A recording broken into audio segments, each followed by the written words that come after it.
Fala,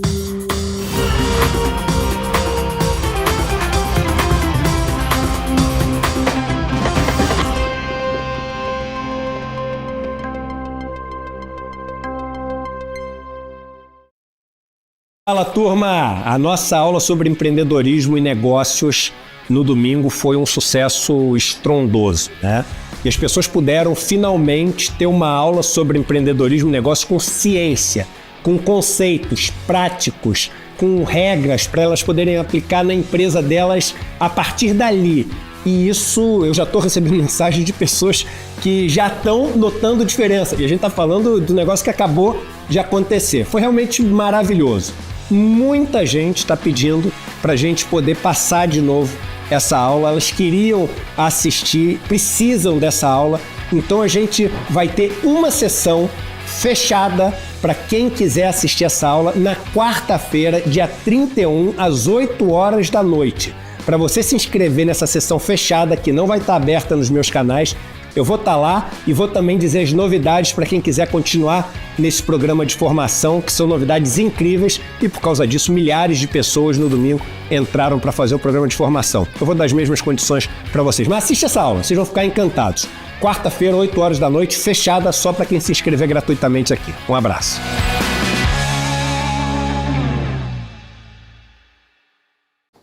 Muito bem, rapaziada, estamos começando o nosso Desperta de hoje. Muito obrigado a todo mundo que já está por aí. Muito bom dia, muito boa tarde, muito boa noite, muito boa madrugada. Muito obrigado para você que nos acompanha no Brasil e pelo mundo. São 7 horas e 3 minutos, Pedro Falcão. Pedro Falcão está ainda aqui. Nos despedimos dele na semana passada e ele apareceu aqui. Eu não sei o que ele está fazendo. Já acionei o RH, inclusive, e a segurança do prédio, né? Porque estou temendo pela minha segurança, Pedro Falcão.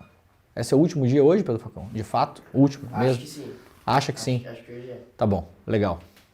Pelo amor de Deus, não apareça mais aqui, Pedro Falcão. Eu não quero mais ver você por aqui. A gente não pode começar então a proposta de você... Estou com medo. Moço do tempo? Você pode ser a minha moço do tempo.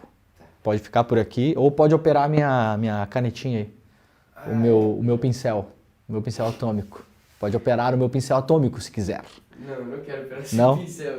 Pode operar, Pedro Falcão. Ué, qual o problema?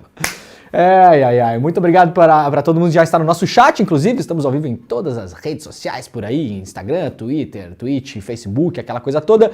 Se você quiser acompanhar este programa nos nossos canais de YouTube, também no canal do ICL, no canal do Eduardo Moreira, no canal do Leandro Demori, estamos ao vivo também neste horário de Brasília, às 7h04 da manhã agora, em 3 emissoras de televisão e 2 emissoras de rádio. Então bom dia para quem nos acompanha em Salvador, na Bahia, pela TV Quirimurê, em São Paulo pela TVT, também lá em Porto Alegre pela Pop TV, e estamos ao vivo no rádio, no bom e velho radinho. Se você quiser nos acompanhar também pelo rádio, claro, em São Paulo você pode sintonizar aí no seu radinho do seu carro, no seu dial, né, como diz o Lulu Santos, pela Rádio Brasil Atual e também pela Rádio Heliópolis. Se você está chegando nos nossos canais do YouTube, deixe o seu comentário, clica no sininho, assina o canal, dá o like, faz aquelas coisas todas, mas principalmente, fundamentalmente, por gentileza, se você quiser, compartilhe este programa com as pessoas que você gosta e que acha que devem estar mais bem informadas pela manhã. Sempre lembro que esse ano é um ano eleitoral, aliás, a gente está aí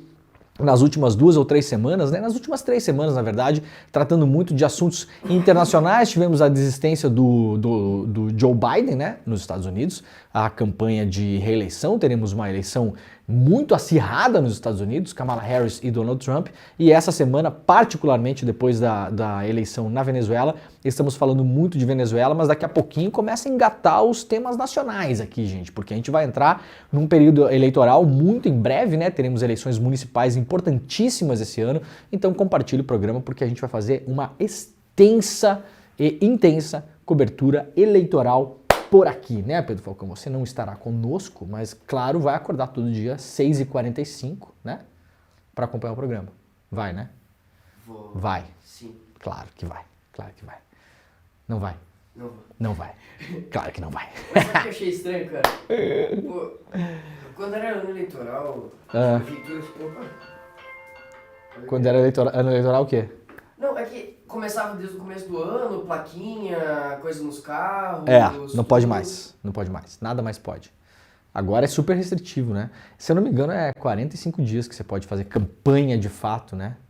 E não pode mais colocar cartaz, essas coisas, não tem mais. Eu lembro da primeira eleição do Brasil depois da ditadura militar, eu já era um jovem pensante, né? Um jovem garotinho pensante. Nós pegávamos no comitê eleitoral do Collor, que tinha na minha cidade. Cara, aquela eleição foi uma loucura, foi a primeira grande eleição do Brasil depois da ditadura, então tinha adesivo de tudo que era coisa. Aí a gente pegava os adesivos do Collor e recortava os adesivos e escrevia louco, porque dava para escrever louco, né? E aí ficava colando o adesivo louco pela cidade toda. Então o louco era o nosso grande candidato da época, né? O louco não foi eleito, quer dizer, o Collor foi eleito, então de algum modo o louco foi eleito também. Então a gente conseguiu, tivemos o nosso feito eleitoral na época, né? Mas hoje em dia não pode mais, né? Colocar aquele monte de cartaz, aquela coisa arada toda lá, né? Bom, galera, é o seguinte, nós temos bastante coisa no programa hoje, como sempre, né? Vamos começar com o clima e depois a gente vai falar de Olimpíadas daqui a pouquinho. Foi um dia espetacular ontem. Eu estou 100% tomado, né, pelo espírito olímpico, né? Como diz o meme de internet, que nós não podemos falar todo ele aqui, né? Espírito olímpico, entre na minha casa, né, Pedro Falcão, né, e vá, o espírito olímpico já entrou na minha casa, já tá lá, tô tentando tirar pedaços do meu dia, principalmente à tarde, para acompanhar. Ontem teve a ginástica, foi espetacular para quem, mesmo para quem não acompanha, né, eu não acompanho ao longo dos anos, né, os mundiais e não sei o que, aquela coisa toda, mas é um negócio inacreditável. Eu tava vendo, aliás, ontem a comparação dos ginastas lá nos anos 30, 40, 50 com hoje, é um negócio que é inacreditável.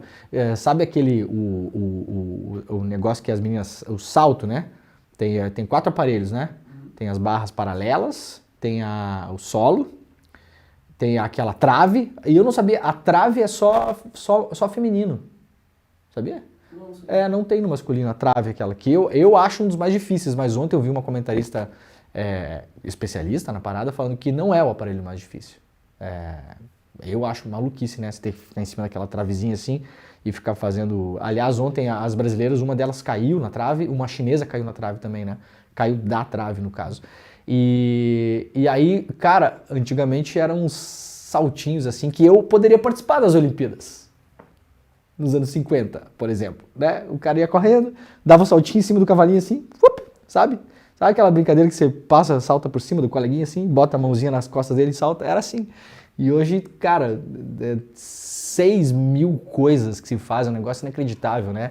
E talvez seja a última Olimpíada pra gente acompanhar a Simone Biles. O ciclo olímpico que chama, talvez ela tenha mais um ainda, né?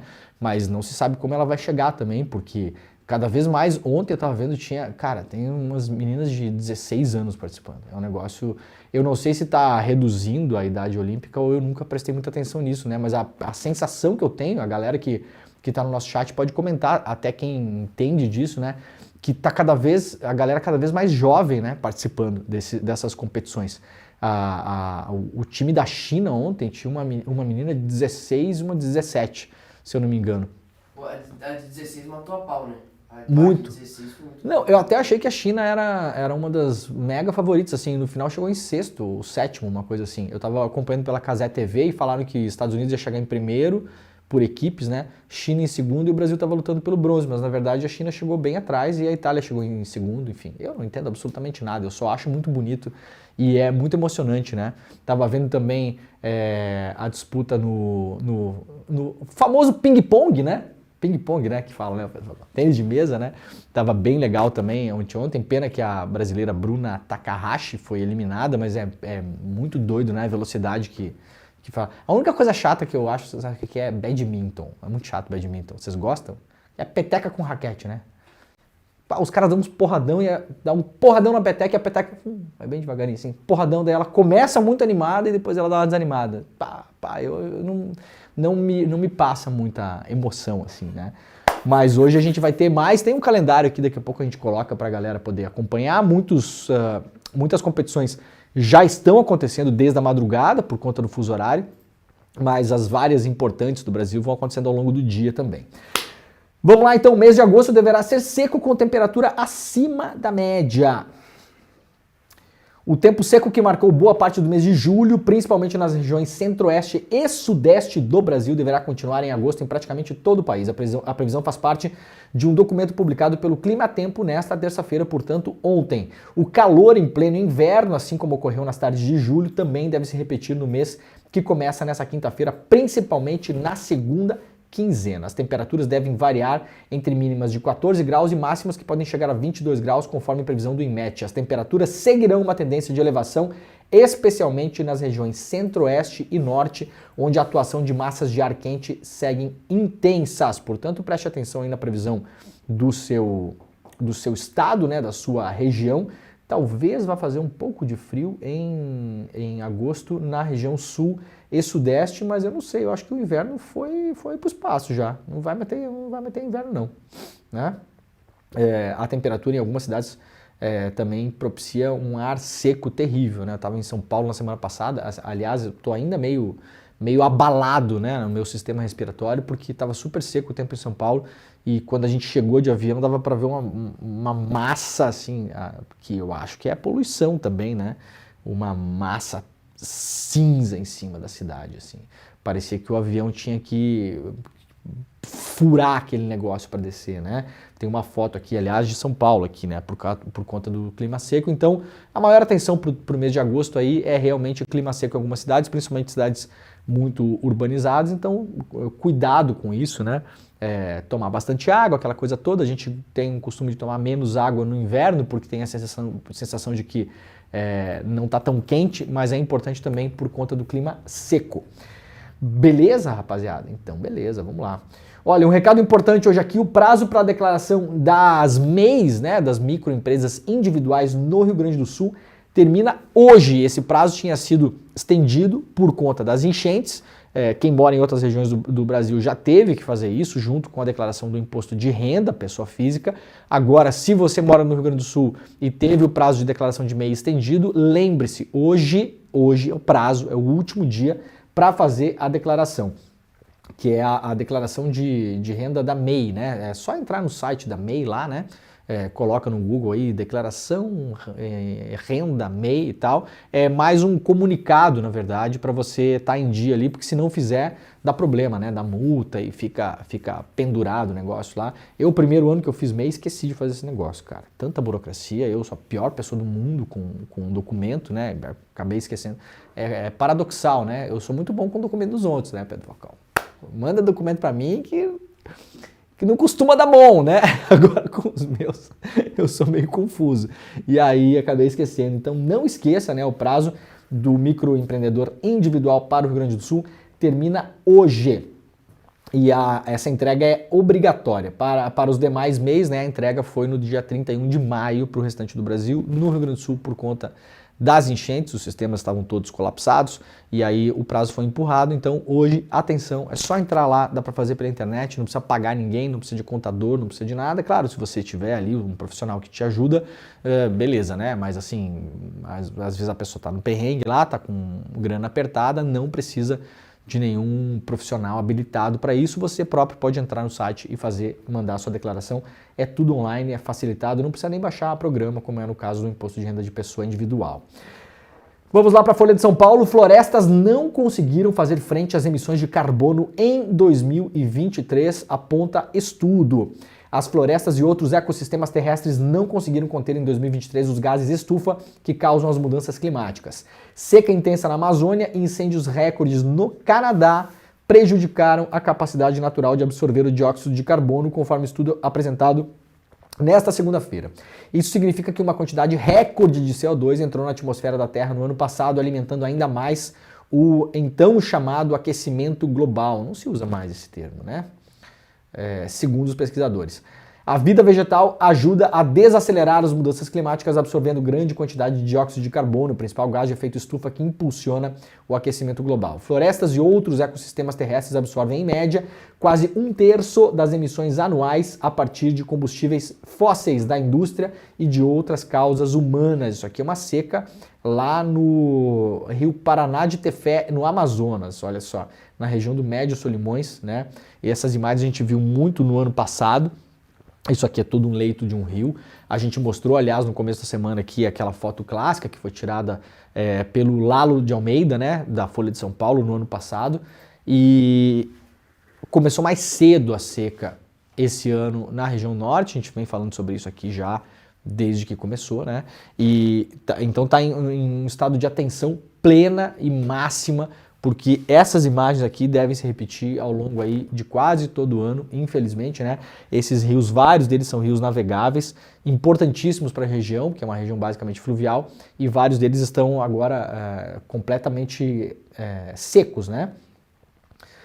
Mas em 2023 essa absorção de carbono entrou em colapso, segundo o estudo, e segundo o coautor do estudo, Felipe Siais, do Laboratório para Ciências Climáticas e Ambientais, organização de pesquisas francesa. Disse ele que a absorção é uma bomba e estamos bombeando menos carbono da atmosfera para a Terra em entrevista. De repente a bomba engasgou e está funcionando menos.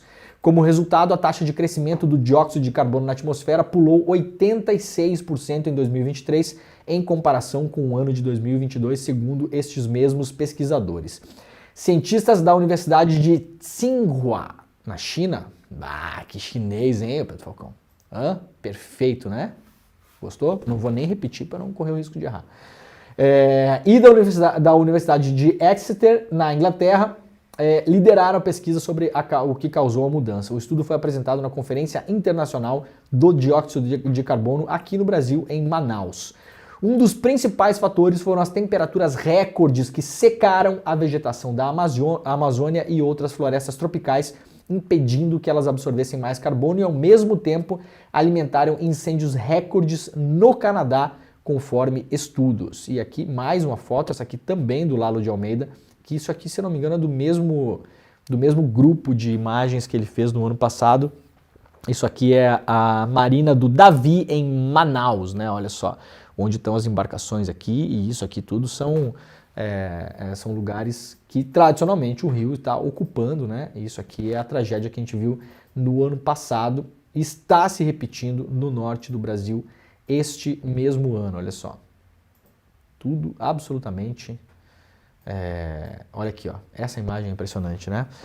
Isso aqui são todas residências e comércios flutuantes, né? Isso aqui é o leito de um rio, ó.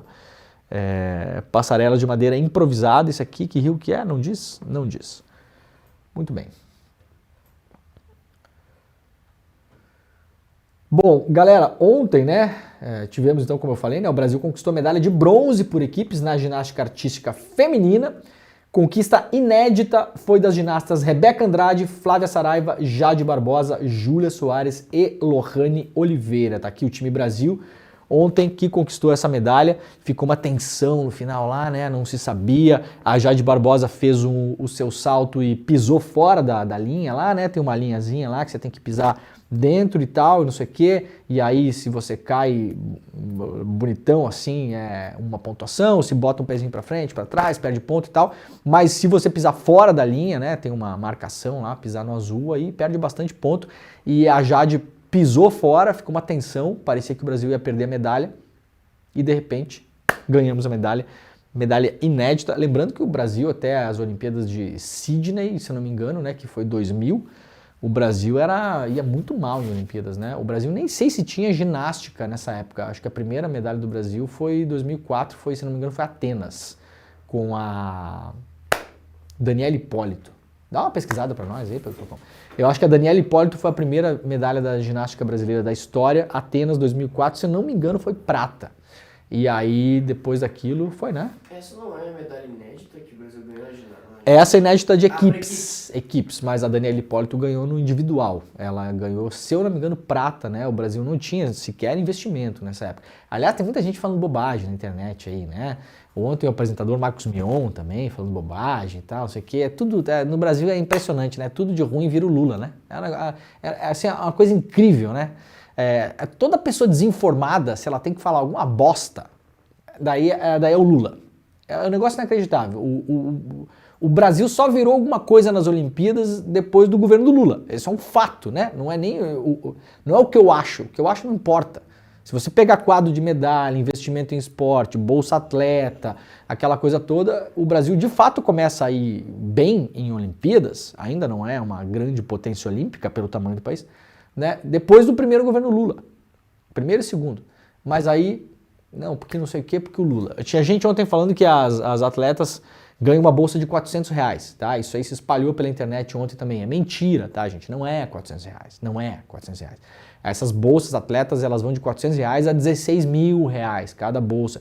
E as atletas têm ainda verba que pode vir dos clubes onde elas treinam. Então, algumas aqui treinam no Flamengo, né? Tem vários clubes no Brasil que são famosos por treinar atletas olímpicos. Em São Paulo tem o Pinheiros, em Porto Alegre tem o Clube Náutico União, enfim, tem vários clubes. E além disso, elas ainda podem fazer propaganda comercial, marketing e tal. Então, assim, é óbvio que não é como vai ser uma atleta nos Estados Unidos, que fica multimilionária, mas ninguém fica multimilionário no Brasil trabalhando no geral, né? Então, assim, as nossas atletas seguem a média da população brasileira, a nossa realidade aqui. Mas não é R$ 400, tá? Viu, Marcos Mião? Não é, tá bom? Marcos Mião que mora em Miami, numa mansão, que é você, sim, multimilionário. Quem sabe você pode usar um pouco do seu dinheiro para botar um dinheiro nos atletas aí, né? Em vez de ficar enchendo o saco dos outros na internet e espalhando mentira, que na verdade é o que tá fazendo, né?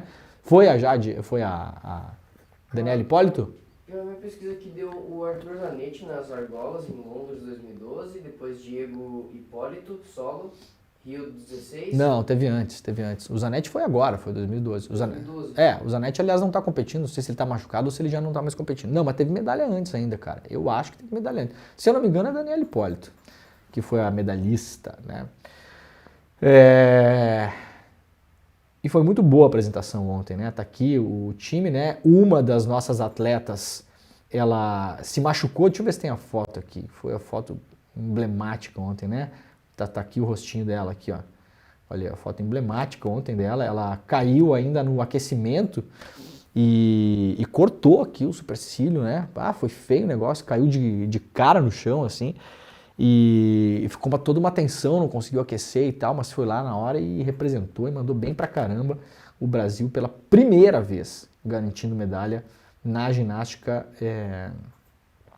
em equipe, né?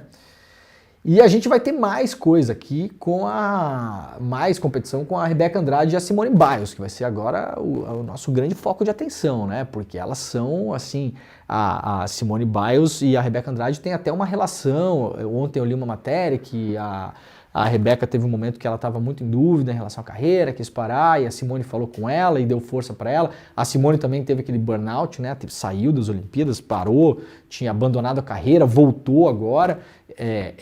A Rebeca é muito acima da média das nossas outras atletas, né? Claro que várias delas aqui ainda são jovens e tal, mas assim, mesmo para quem não entende, se você vê, né? Elas atuando assim, é impressionante como a Rebeca tá num nível absurdo. E ontem a pontuação da Rebeca foi muito parecida com a da Simone Biles. Ela ficou, se eu não me engano, 0,30 e não sei o que na pontuação geral abaixo da Biles, né? E sendo que a Biles talvez, muita gente fala, a maior ginasta de todos os tempos, né? Em medalhas eu acho que ela já é, na verdade. E isso que ela não participou, né, de uma das Olimpíadas. Então fica ligado por aí, porque vai ter aqui, tem os horários aqui, ó. Quer ver? Vai ser... Aqui, ó. Aqui, né?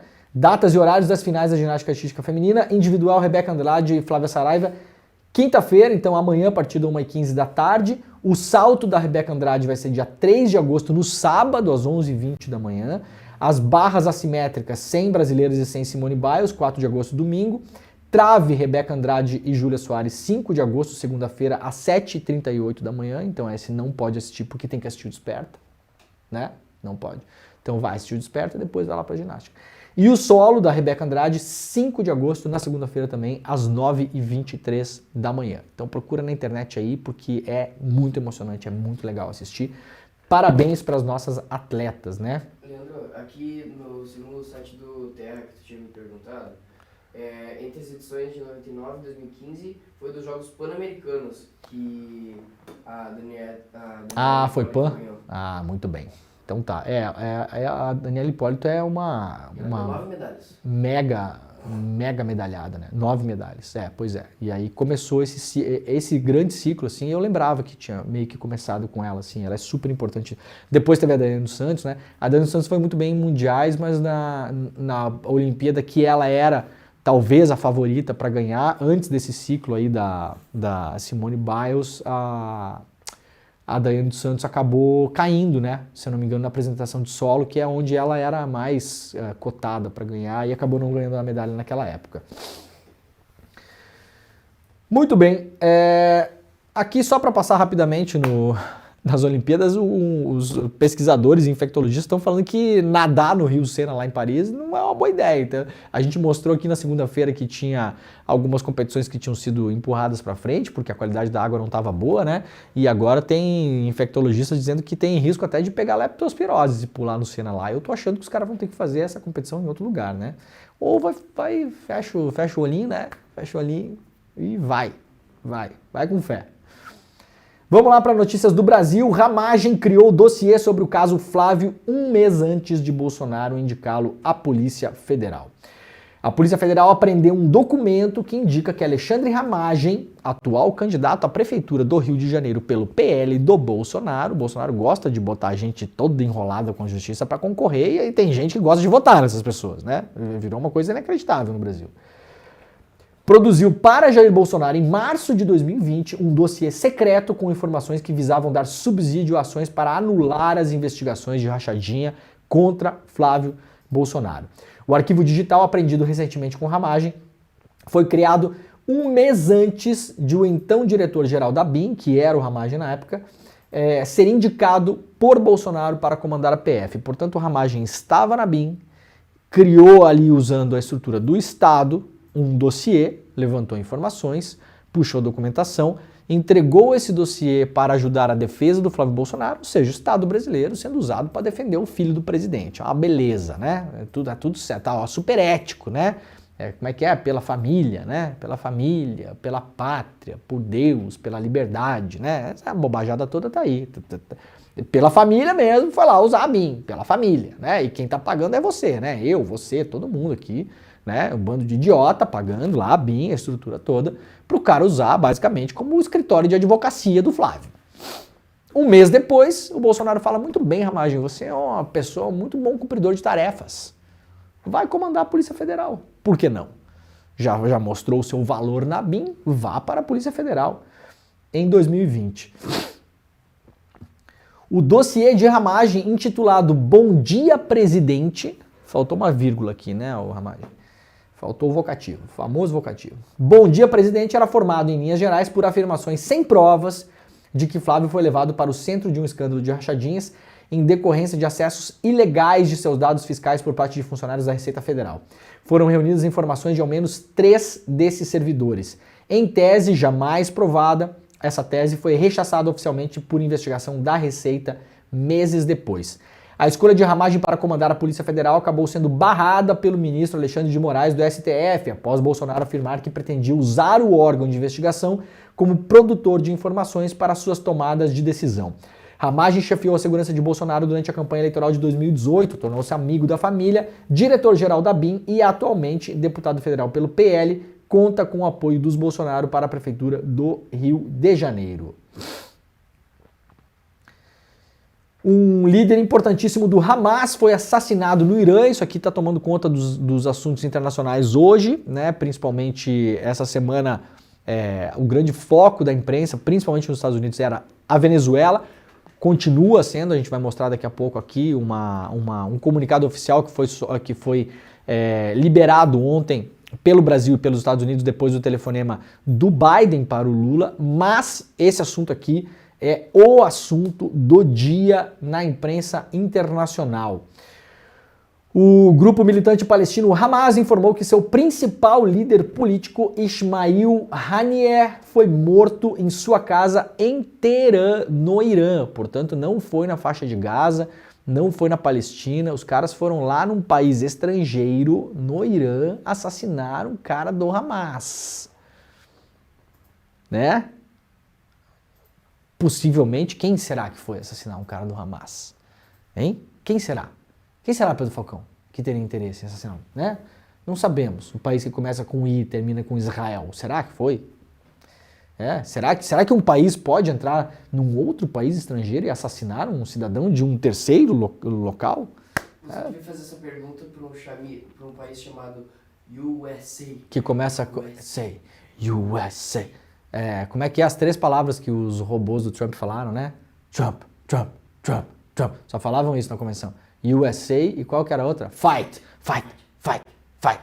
Se você souber falar 3 palavras nos Estados Unidos, você já pode votar no Trump. O grupo Hamas culpa Israel pelo ataque, dizendo que foi um ataque aéreo sionista em sua residência em Teherã, depois que ele participou da posse do novo presidente do Irã. O Irã ainda não deu detalhes como o Haniyeh foi morto, mas diz que o caso está sob investigação. Com a guerra em Gaza não mostrando sinais de abrandamento e todo o Oriente Médio no fio da navalha, o assassinato levanta questões sobre se poderá desencadear uma guerra regional mais ampla.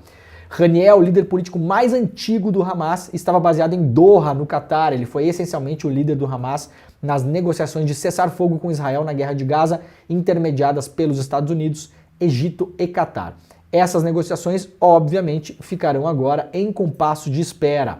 Embora Israel ainda não tenha assumido a responsabilidade por sua morte, e isso é improvável, já que normalmente não assume a responsabilidade por ações secretas, como seria essa, e se ele foi morto por um ataque aéreo, muito possivelmente por um drone, ou seja, um drone de Israel sobrevoando o espaço aéreo do Irã, beleza, né? Beleza, tá liberado, assim, faz o que quer, não acontece absolutamente nada, tá aí participando das Olimpíadas, tá aí participando livremente das Olimpíadas. A Rússia foi banida das Olimpíadas.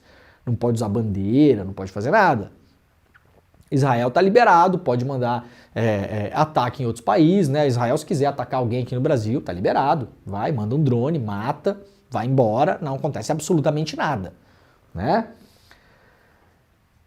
Haniyeh estava em Teherã para comparecer à cerimônia de posse do novo presidente do Irã. Detalhes do que exatamente aconteceu ainda são vagos, mas parece que ele foi morto junto com um de seus guarda-costas por uma explosão em seu prédio. Ainda não sabemos se a explosão foi de uma bomba controlada remotamente ou de um ataque de míssil. Esse aqui é o grande assunto da imprensa internacional de hoje. Rússia diz que o assassinato do líder do Hamas é inaceitável. Aqui a Folha de São Paulo traz a repercussão de alguns governos internacionais. Trata-se de um assassinato político totalmente inaceitável que provocará uma nova escalada de tensões, declarou o vice-ministro russo de Assuntos Exteriores. A Turquia também condenou o que chamou de desprezível assassinato do dirigente político em um comunicado no seu Ministério das Relações Exteriores. A China também condenou o assassinato. Estamos muito preocupados com esse incidente. Nos opomos firmemente e condenamos este assassinato, declarou um porta-voz da diplomacia chinesa em sua coletiva de imprensa habitual. O grupo armado Hezbollah do Líbano expressou condolências após a morte de Haniyeh. Muito bem, a gente vai seguir acompanhando esse assunto aqui, né? Porque não deve se encerrar hoje. Vamos lá passar rapidamente pela Venezuela. Segue o impasse, segue o caos na Venezuela, né? Ontem a gente mostrou aqui que o Maduro expulsou aí os corpos diplomáticos de 7 países da América Latina, incluindo Chile e Uruguai. Se isola cada vez mais, né? Publiquei ontem, aliás, essa notícia lá no meu Twitter. E aí teve uma pessoa que comentou, se isola é torcida sua. O Pedro Falcão, se o cara manda embora 7 corpos diplomáticos de um país, ele tá se isolando, eu não sei, eu preciso pegar um dicionário, parece que tem gente com um dicionário alternativo no mundo aí, né? Esse assunto é uma coisa inacreditável. Eu notei ontem, eu não consigo acompanhar o chat aqui durante o programa, né? Aí tava acompanhando o chat do N1 depois que eu terminei o Desperta. Não tem o que você fale que você vai agradar as pessoas. Todo mundo sabe tudo de Venezuela. Deixa eu falar uma coisa pra vocês, gente. Galera, vocês estão assistindo o programa aqui? Eu vou falar a mesma coisa que eu falei de mim ontem, tá? Então, como eu falei de mim ontem, eu vou falar de vocês. Tirando, assim, meia dúzia de pessoas que podem estar acompanhando o programa e que realmente conhecem, já foram à Venezuela, têm fontes locais, ou moraram lá, ou estudam política internacional, são cientistas políticos e tal. Vocês não sabem nada de Venezuela, gente. Simplesmente assim. Cara, é uma coisa inacreditável. Galera, vocês não sabem nada de Venezuela. Para de ficar dando opinião. Assim, assim, definitivos, entendeu? Não sei o que, tá, o golpismo, não sei o que, o imperialismo. Gente, calma. Tá todo mundo, no mundo todo, tentando entender. Né? Esquece a imprensa comercial brasileira, que no mais às vezes é aquela porcaria de sempre, a gente sabe disso. Mas aqui a gente está tentando entender também. A gente não sabe. Eu não sei. Falando por mim, né? Eu não sei o que acontece na Venezuela, gente. Eu não morei na Venezuela, eu nunca estive lá, eu não cubro a política da Venezuela. Não adianta eu querer aqui, como eu vejo muitos colegas da imprensa comercial brasileira, que viram super especialista e vai que vai, né? Agora nós vamos separar quem é democrata e quem não é democrata. E quem é democrata tem que fazer isso, tem que fazer... Quem disse, velho? Quem disse? Quem é tu na fila do pão, meu filho? Entendeu? Ontem tava comentando de uma coisa, hoje já tá na Venezuela, semana que vem vai para outra, daí entende tudo de eleição americana, daí entende tudo de eleição da Venezuela, daí entende tudo de eleição da França, daí entende tudo de eleição da Inglaterra. Vamos parar de enganar as pessoas? Ô, galera, dá uma parada com isso. Quando a gente não sabe, o que a gente faz? A gente vai lendo, abrindo várias fontes, tentando entender. A Venezuela é um país super fechado e restritivo com relação à imprensa, tá bom? E eu, como jornalista, não vou ficar passando paninho ideológico aqui. Se não tem imprensa, já é um problema para mim. Já não gosto, tá bom? Eu já não gosto.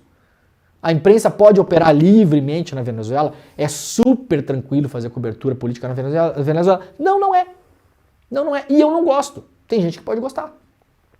E não tem problema gostar. Pode gostar. Eu discordo de quem gosta, mas eu não gosto de um país que não permite que pessoas como eu possam trabalhar. Tá bom? Então, a gente não sabe. Não adianta vir aqui e ficar fazendo teatro. A gente não sabe o que está acontecendo na Venezuela. Como pessoas que estão vendo essa causa de fora e estamos tentando nos informar, nós temos que nos ater aos fatos. Teve uma eleição na Venezuela. O próprio processo eleitoral da Venezuela diz que a coisa tem que ser assim, assado, assim, assado, assim, assado. Teve 2 candidatos que foram impugnados na Venezuela, não puderam concorrer, da oposição. Podemos avaliar 1 milhão de causas, mas vocês entendem como começa a ficar complicado uma eleição desse jeito? Começa a ficar complicado. A oposição da Venezuela é uma oposição golpista? A gente mostrou ontem aqui. A principal líder da oposição da Venezuela, a Corina, estava no golpe que foi dado contra o Hugo Chávez em 2002. Prenderam o Hugo Chávez, tomaram conta do país, na mão grande, roubaram o país, na mão grande. Porque o interesse dessa elite da oposição da Venezuela é transformar a Venezuela numa empresa privada de petróleo. Não se enganem. Não se enganem. O objetivo de vários países e empresas do mundo que alimentam essa oposição venezuelana, golpista e muito rica, tá? A oposição venezuelana não é uma coisa assim que tá ali tentando combater. Não, gente, é gente de grana, de dólar, de muito dinheiro, muito financiamento, tá? Não é a pessoa que tá ali tentando sair do meio do povo, não é nada disso. É um bando de golpista. Agora, a gente tá vendo o que o Maduro tá fazendo lá? Vocês estão conseguindo ver? Tá? Se fosse no Brasil, a gente já tá arrancando o cabelo, gente. O site que é o negócio do TSE, seria o TSE é outra coisa, né? Comissão Nacional de Eleição, não sei o que, lá, que é um órgão ligado ao executivo, portanto ao governo. No dia da eleição saiu do ar, cara. Alguém consegue achar bom isso? Foi ataque hacker. Bom, vírgula, diz Maduro. É isso que a gente faz aqui, né, Pedro Falcão? Foi um ataque hacker, vírgula, diz governo da Venezuela. Alguém que está assistindo o programa aqui consegue pegar e falar, foi. Cara, de novo, eu não sei. E eu posso imaginar que 99% de vocês que estão assistindo esse programa também não sabem. Porque vocês não estão lá. Vocês não acompanham. A gente não acompanha. Essa é a verdade. Aí o Maduro mandou embora. Corpo diplomático de 7 países. Fez um comunicado ontem na TV venezuelana, o Maduro. Apontou vários problemas da oposição, óbvio, que são reais. Episódios de violência que estão acontecendo na rua também, que são reais. Mas não falou do principal. Onde está a finalização do processo eleitoral? Aí ontem falou que o país tem até 72 horas para apresentar as tais atas. 72 horas fica até irônico, né, os negócios do Bolsonaro, né? Só mais 72 horas. As tais atas eleitorais. Em tese deve ser hoje. Ora, então, gente, vamos pensar, vamos usar a lógica aqui. Se pela lei eleitoral venezuelana, vá lá, o governo está falando, então beleza, vamos acreditar nessa informação. Teria até 72 horas para apresentar as tais atas eleitorais, que no Brasil seriam os boletins de urna, enfim, documentação que você pode comprovar aqui nessa urna, aqui nessa sessão eleitoral, o fulano teve mais votos, o ciclano, beltrano, tá, é como é feito no Brasil também tem isso. Por que é que o Maduro se autoproclamou presidente da República antes disso? Vencedor da eleição. Ué, não poderia esperar 72 horas? Então, assim, não há uma preocupação em fazer parecer que a eleição é limpa. Aí você pode ir no comentário defender que é limpa, que é contra o imperialismo, que não sei o quê. Não parece, gente. Não parece. Simplesmente não parece. Eu vou repetir. Se fosse no Brasil, a gente já está arrancando os cabelos com a maneira como está sendo feito esse processo na Venezuela. O Maduro se autoproclamou vencedor da eleição. Do lado dele estava sentado o tal do presidente da Comissão Nacional Eleitoral. Então ele se autoproclamou. O protocolo todo é completamente quebrado. Então, mesmo que não tenha havido fraude, não sabemos ainda. O Brasil não sabe. Atenção, a posição oficial do Brasil é: estamos esperando a documentação. Do Brasil. Então a gente pode discordar. Mas a posição oficial do governo brasileiro, do governo Lula, do Celso Amorim, é: estamos esperando a documentação. Não sabemos se a coisa tá certa ou não está certa. Ontem, mais uma relação internacional rompida, com o Peru dessa vez. A decisão foi anunciada após o governo peruano reconhecer líder opositor venezuelano como vencedor legítimo das eleições. Isso aqui, claro, também é um problema. Vários países comandados pela direita na América Latina estão reconhecendo a oposição como vencedora. Como que estão reconhecendo a oposição como vencedora? Não sabemos. Não sabemos. Gente, até agora, não sabemos quem ganhou a eleição da Venezuela. Nem eu sei. Nem você que está assistindo sabe. Pode achar, pode opinar, pode querer, pode desejar, mas não sabe. Você não sabe. O Celso Amorim, que é um dos caras mais experientes em relações internacionais do mundo, que está em Caracas, que se reuniu pessoalmente com o Maduro, não sabe. Então não sou eu que vou saber. E nem você que vai saber. Tá? Então, calma, galera. Calma. A gente precisa olhar as coisas a partir das informações que a gente tem. Tá bom? Tinha 2 grandes observadores internacionais no país para observar essas eleições. A ONU está lá, inclusive, agora, com a permissão, obviamente, da Venezuela, e o Carter Center, que é o centro ligado à família do Jimmy Carter, o ex-presidente dos Estados Unidos, que estava lá também como observador internacional, com a permissão da Venezuela, com a permissão do governo. Então, não estava lá de graça, no sentido de, não estava lá passeando, não apareceu lá do nada para suportar os interesses do imperialismo dos Estados Unidos, que é real, que existe, que se dependesse dos Estados Unidos, sim, a Venezuela se tornaria uma empresa privada de petróleo norte-americana. Isso é um fato, tá? Não se discute esse fato. Isso não está em debate. Isso você não vai ouvir, em geral, na imprensa comercial brasileira, mas na imprensa comercial brasileira, no geral, também é uma porcaria esse tipo de conversa, né? Então, beleza, aqui a gente faz essas ponderações todas, que são importantes. Muito bem, eleição na Venezuela não atende padrão de integridade e não pode ser considerada democrática, diz Centro Carter. Podemos discordar disso, mas, de novo, essa rapaziada aqui estava na Venezuela, com a permissão do governo Maduro, para atuar como observadores das eleições.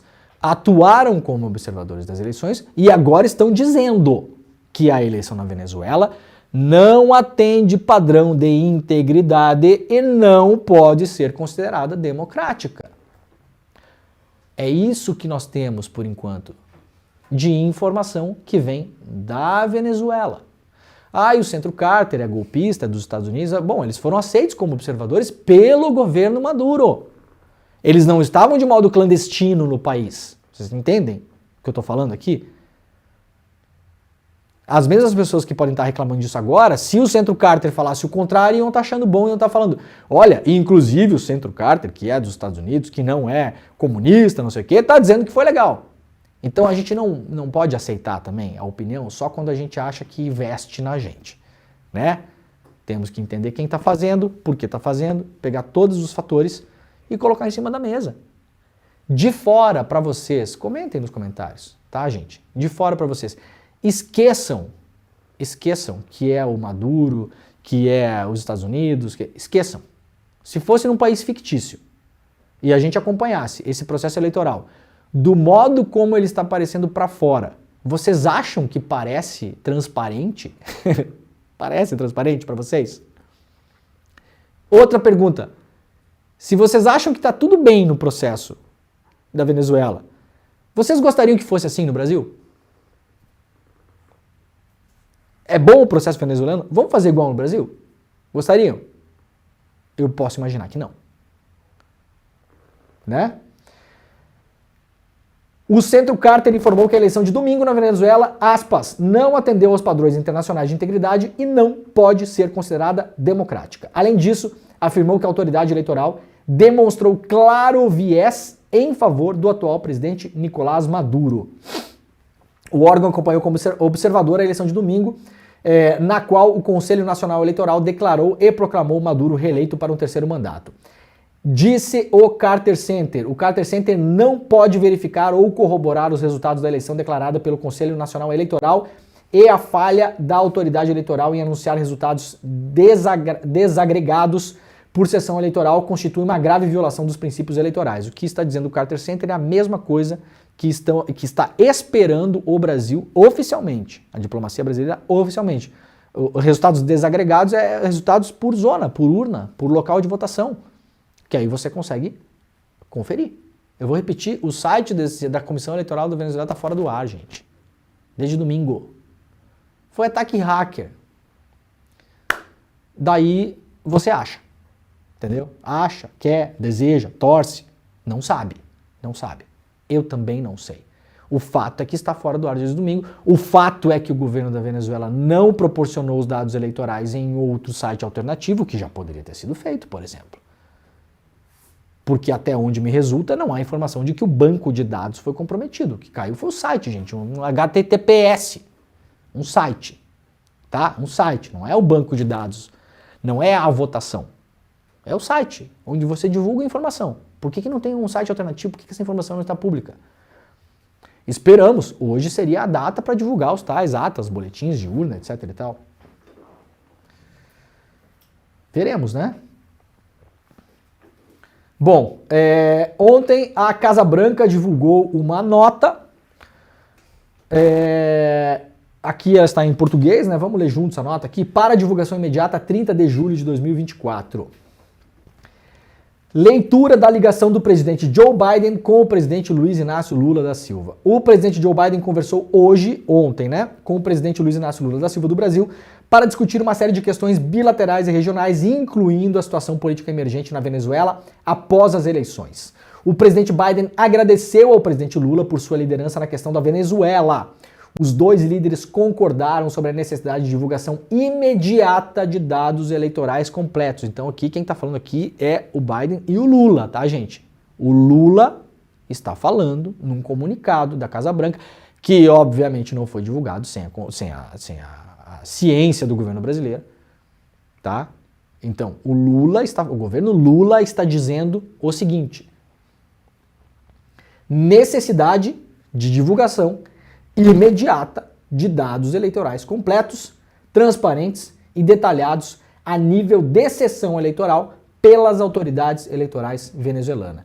Os dois líderes, Biden e Lula, compartilharam a perspectiva de que o resultado das eleições da Venezuela representa um momento crítico para a democracia no hemisfério e comprometeram-se em manter uma estreita coordenação sobre o assunto. Os presidentes também se comprometeram a aprofundar a cooperação entre os dois países na aceleração da transição energética, blá blá blá blá, blá e que outras coisas, né? Aproveitaram aí principalmente o Biden para fazer uma campanha, porque aí já bota na nota aqui que serve para campanha nos Estados Unidos e a vida é assim mesmo, é assim que é. Então, galera, é o compasso de espera que o Brasil está lá esperando, não só o Brasil, a Colômbia também, não só a Colômbia também, o México também, né? Ontem o Lula deu uma declaração dizendo que está esperando pela decisão, pela transparência e tal, não sei o quê, e aí na continuidade da declaração disse que acredita que tenham sido eleições limpas. Então o Lula deu uma informação e depois uma opinião. A Globo News ontem, o pessoal de redes sociais da Globo News, não sei quem fez lá, soltou um corte, né, os famosos cortes, e soltou só a segunda parte da fala. Péssimo, péssimo. Galera, isso é desinformação, porque você descontextualiza. Se você vê só o corte da fala do Lula, parece que o Lula está dizendo foi uma eleição legal e bola para frente. Não foi isso que o Lula falou. Não foi isso que o Lula falou. Eu não estou nem falando aqui se eu concordo ou discordo do Lula. Estou dizendo que o que o Lula disse não é isso. Essa informação pela metade ela fica descontextualizada. O Lula reiterou o que saiu nessa nota aqui. O Brasil está esperando, assim como a Colômbia, assim como o México, esperando transparência. Transparência. E não é aquele papo que você vê muito assim, mas ninguém fica cobrando dos outros países que prove que a eleição não sei o quê. Gente, ninguém está cobrando da Venezuela. Os países estão apenas pedindo que a Venezuela cumpra o seu próprio protocolo eleitoral. Ninguém está inventando um protocolo eleitoral para a Venezuela. O Brasil não está inventando que a Venezuela agora tem que fazer um documento e o Maduro tem que ajoelhar no milho e jurar. Absolutamente zero pessoas estão fazendo. Zero. Quantidade de pessoas que está fazendo isso, zero. O que o governo brasileiro, o governo da Colômbia, o México, os Estados Unidos estão fazendo é pedindo para a Venezuela cumprir o seu próprio, dela, Venezuela, protocolo eleitoral. A Venezuela alega que tinha 72 horas para publicar, para mostrar os dados de votação das sessões eleitorais, para que se possa fazer, se possa conferir.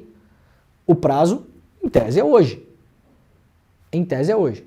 Pergunto de novo, se você tem uma eleição conflagrada, como a eleição na Venezuela, você não pode esperar até então a divulgação dos boletins para então declarar o vencedor da eleição? É uma pergunta que fica no ar. Não há preocupação com transparência? Não há preocupação com parecer transparente? Pergunto de novo, nós gostaríamos de um processo eleitoral assim no Brasil? Não me parece que gostaríamos. Não me parece. Para fechar, publicado lá pelo Leonardo Sakamoto no UOL. Oposição teve 66% dos votos e Maduro 31%, segundo contagem paralela na Venezuela. Calma lá que eu vou explicar e vou dar o contexto e aí vocês podem, com os seus próprios olhinhos, ir lá e ler o que está escrito aqui, avaliar o estudo e avaliar quem são os pesquisadores. Tá bom? Vamos lá. Estimativa de votos baseada em amostra estatística representativa dos boletins de urna, realizado por um grupo independente de pesquisadores, incluindo brasileiros, aponta que Edmundo Gonzalez, da oposição, venceu Nicolás Maduro por 66% dos votos a 31% na Venezuela.